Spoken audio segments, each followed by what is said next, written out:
Today, being the 29th day of April 2025, being on Tuesday morning, His Imperial Majesty, Dr. Ambassador Prosper Chukwuka, the King of Igbo worldwide, the King that does great things, want you to give all my subjects in different parts of the world that are looking for fruit of the womb to give them children.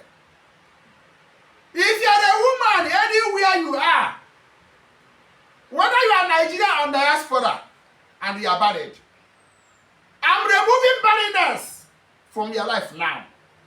You will conceive and have a male child for your husband. You will conceive and have a female child for your husband. You will conceive and have twins for your husband. If you are a man and you cannot pregnant a woman, I'm removing impotency from your life this morning. If you touch your wife from today, she will born a male child for you. She will born a female child for you. She will born twins for you. That is the prayer of a king to your life this morning. As I pray, so shall it be.